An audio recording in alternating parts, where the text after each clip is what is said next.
আজি পহিলা বহাগৰ পবিত্ৰ দিনটোত তিনিচুকীয়া জিলা সাংবাদিক সন্থা আৰু ডুমডুমা প্ৰেছ ক্লাবৰ তৰফৰ পৰা জিলাখনৰ বৰ্তমানে জীৱিত একমাত্ৰ স্বাধীনতা সংগ্ৰামী তিনিচুকীয়া জিলাৰ ফিলবাৰীৰ নিবাসী শতায়ু গৰকা আইতা সত্যলতা গগৈৰ ঘৰলৈ গৈ বিশেষভাৱে সম্বৰ্ধনা জ্ঞাপন কৰি আশীৰ্বাদ লয়।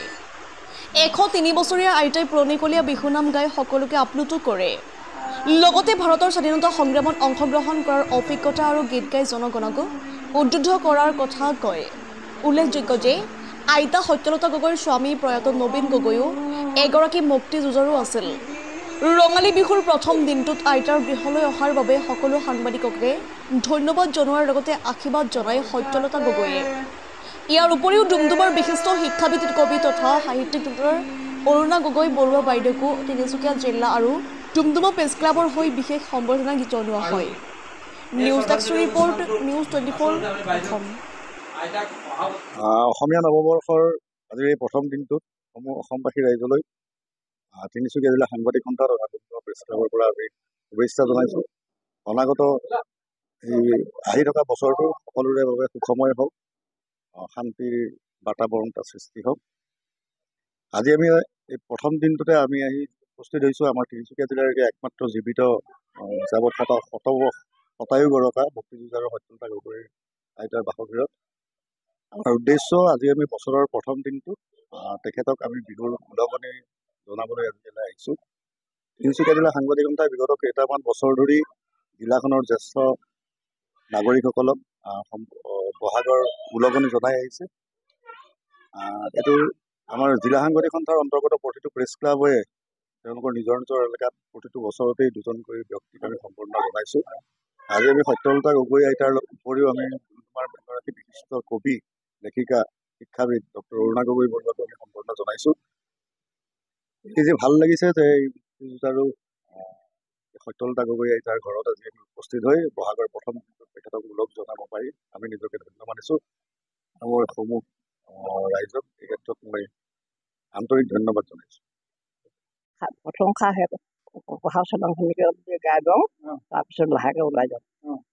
কপাহৰ চেবৰেংখনি বৈ দিয়া সৰু ভনী, বিহু মাৰিবলৈ যাওঁ ঐ গোবিন্দাই ৰাম।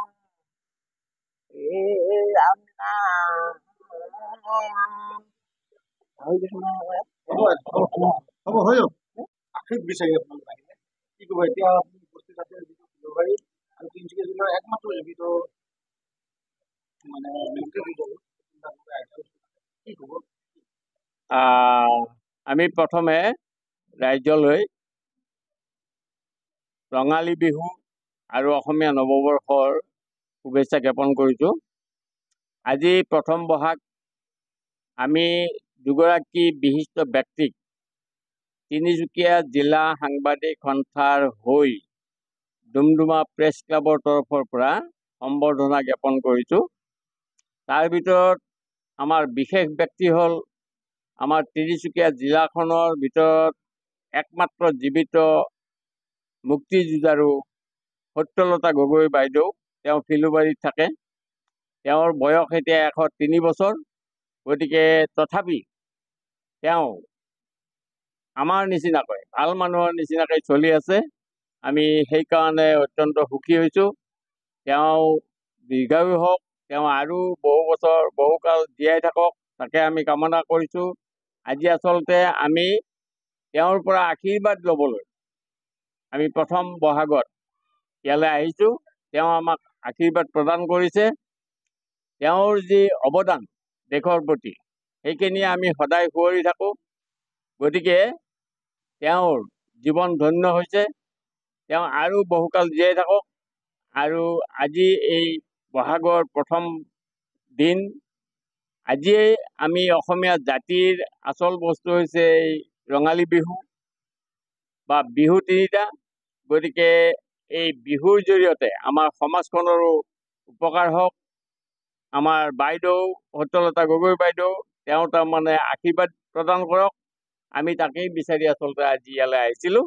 আমাৰ তিনিচুকীয়া জিলা সাংবাদিক সন্থাকো তেখেতে আশীৰ্বাদ প্ৰদান কৰিছে, ডুমডুমা প্ৰেছ ক্লাবকো কৰিছে। আমি ধন্য হৈছোঁ বুলি ভাবিছোঁ।